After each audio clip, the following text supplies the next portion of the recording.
Comment avoir une conversation excellente en seulement 5 minutes? Plutôt que de tourner en rond, d'être dans une conversation qui tire de long en large, une conversation qui ne t'intéresse pas, une conversation où tu t'ennuies, ou alors une conversation où on parle de tout et de rien et qu'il ne se passe rien. Non pas que cela ne soit pas important de temps en temps de se laisser aller, mais comment est-ce que tu peux en 5 minutes seulement avoir une conversation excellente? Bonjour, je suis Jean-Serge Moulumba, votre hôte de ce podcast dédié à vos relations plus épanouies. Si vous n'êtes pas encore abonné à la chaîne, tâchez de le faire dès à présent. Tâchez également de liker, de partager, car cela m'aide semaine après semaine à construire plus de valeur pour vous. Il y a quelques jours, en sortant de l'entraînement de jiu-jitsu brésilien, nous nous retrouvions tous dans le vestiaire et puis tout d'un coup, un partenaire d'entraînement disait tout simplement qu'il devait rentrer rapidement à la maison pour retrouver son père qui était venu lui rendre visite. Et alors qu'il y avait quelques brouhahas dans le vestiaire, je disais, tiens, je vais saisir cette opportunité pour apprendre peut-être quelque chose. Je lui ai posé la question. Dis donc, tu sembles avoir une bonne relation avec ton père. Et lui de me dire, mais oui, c'est vrai, c'est quelqu'un que j'apprécie beaucoup, nous sommes très très proches, c'est assez spécial notre relation.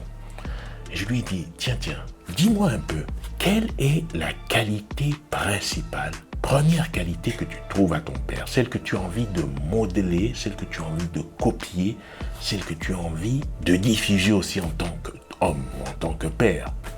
Il s'est arrêté un instant, il a commencé à réfléchir, et ça ne trompe pas. Quand tu es en face de quelqu'un et que tu lui poses une question et que tout d'un coup il s'arrête, parce que le flot de pensée naturelle s'arrête, parce qu'il doit produire quelque chose de différent, c'est toujours un signe que la qualité est en train d'émerger. Parce que tu lui demandes de fournir un effort et de poser une réponse à laquelle il n'est pas forcément habitué. Après quelques instants, il m'a dit, mais tu sais, en fait, c'est quelqu'un qui sait manier deux choses très habilement. Il a d'un côté cette ouverture d'esprit où il est vraiment très ouvert et nous sommes très proches. Je suis réellement comme un de ses meilleurs amis. Et puis de l'autre côté, il a cette direction, ce recadrage, cette autorité, sachant faire les choses de façon claire et précise, recadrer quand cela est nécessaire, redonner la bonne direction quand cela est nécessaire. Donc il sait manier ces deux choses très habilement et ça, c'est quelque chose que je trouve fascinant. Alors quand il m'a dit ça, j'ai trouvé ça très inspirant, je trouve ça très unique parce que cela m'a renvoyé tout d'un coup à la relation que j'ai eue moi avec mon père. Je ne sais pas quel genre de relation toi tu as avec ton père, mais tout d'un coup ça donne des options, des modèles différents.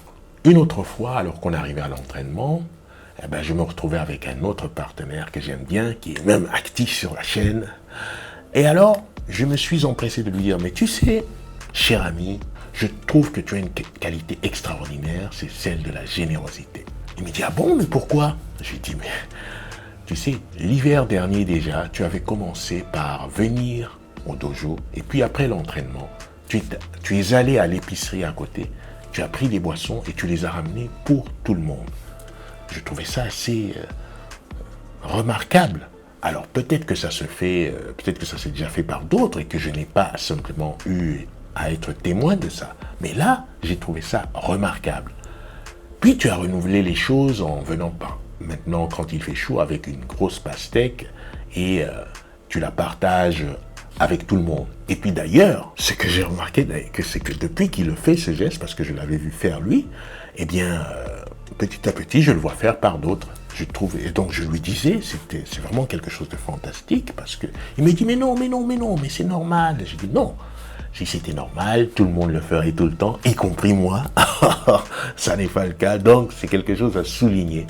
Et ce que nous devons pouvoir faire, c'est être capable d'accepter les compliments qui arrivent comme ça. Parce que, en général, ce sont des critiques. Alors, les critiques, nous sommes forts pour les donner et pour les recevoir aussi. Et que quand il y avait un moment d'inspiration, où il y avait de bons compliments justifiés, adaptés, eh ben, c'était aussi bon de les recevoir, de les accueillir. Quand j'ai interviewé la grande championne Amal Amjaïd, je lui ai posé la question, mais comment tu fais pour avoir de la bienveillance dans ton groupe? Elle a dit, il y a des règles, et puis il y a la valorisation. Valoriser les uns et les autres. Dire à l'un, tiens, tu vois, lui, il est très souple, donc il pourra t'apprendre à être souple. Tu vois, lui, il maîtrise bien la technique, donc il pourra être un bon partenaire technique pour toi. Tu vois, lui, il est beaucoup plus rond, beaucoup plus physique, donc il pourra bien te montrer comment être costaud. Valoriser les uns et les autres et leur montrer en quoi chacun est important dans le grand puzzle. Chaque pièce est importante dans le grand puzzle.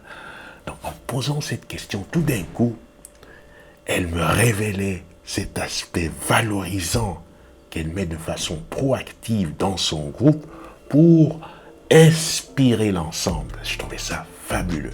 En discutant avec Vito, en lui posant la question récemment, dans une de mes vidéos récentes, je lui ai demandé, tiens, comment est-ce que tu fais pour tenir la cohésion dans un groupe musical? Il m'a dit, il faut déjà comprendre la motivation de chacun à faire de la musique et ensuite il y a la notion de respect. Quand j'ai posé la question à Matt Tonton, le créateur du SBG Gym, quelle est la différence entre un bon club et un mauvais club? Il m'a dit, c'est l'environnement que le coach crée, où on se sent bien à faire des erreurs, bien à prendre des risques, sûr de ne pas être blessé et sûr d'apprendre quelque chose de constructif. L'environnement que l'on crée, l'environnement où on se sent bien, l'environnement où on se sent bien d'être en erreur, en échec, c'est ça la pièce maîtresse. C'était des réponses très brèves, très courtes, très ciblées et qui étaient très impactantes, qui m'ont impacté, qui m'ont fait envisager carrément l'enseignement tout entier dans un groupe quel qu'il soit, y compris quand je donne des cours de danse, etc. Complètement différent. La conversation excellente, finalement, c'est ça. C'est une question qui va surgir, qui va nous arrêter dans notre flot de pensée, qui va nous permettre de produire une idée, qui va te permettre de produire une idée un peu inattendue, une idée touchante. Tu vas ressentir quelque chose sur le moment. Et tout d'un coup, va se créer un espace de comportement. Quand j'ai vu ce partenaire, que je lui ai dit des compliments concernant sa générosité, ça crée aussi en moi un espace de comportement, une envie de faire des choses qui aillent dans le même sens, peut-être pas la même chose que lui, mais qui aillent dans le même sens que ce qu'il a produit. Quand j'entends Amal Amjaïd produire ces règles, ce set de règles avec la valorisation des uns et des autres, ça me donne envie de faire la même chose, d'aller produire de la valeur chez les uns et les autres pour créer de la cohésion. Quand j'entends ce partenaire parler de son père, ça me donne envie de diffuser cette idée d'amitié semi-fusionnelle en même temps avec la direction, etc. Et d'apprendre d'autres systèmes pour voir, par exemple, toi, quelle est la qualité relationnelle avec tes parents? Qu'est-ce que tu as comme fondation? Qu'est-ce que ça donne aujourd'hui? Qu'en éprouves-tu? Quelle est ta satisfaction? Voilà, ce sont des questions ouvertes qui emmènent à produire des idées, à créer une émotion, un moment où tout d'un coup on va être en apprentissage, où tu vas être en apprentissage de quelque chose qui va aussi t'aider, toi, à reconceptualiser ou à revoir peut-être ta façon d'envisager les choses, ou de faire même des choses. Des idées, un ressenti, une inspiration, quelque chose de différent qui te donne envie d'être un peu meilleur qu'hier, qui te donne envie de rajouter un peu de valeur en toi-même et de t'en distribuer encore plus, en modifiant peut-être certains aspects de tes comportements, en rajoutant des éléments qui sont encore plus valorisants et en expérimentant d'autres choses, de la nouveauté, des choses un peu plus différentes. Ça peut se faire en une fraction de seconde, en 5 minutes et déclencher quelque chose de spécial pour toi. Voilà, je te dis à la prochaine vidéo.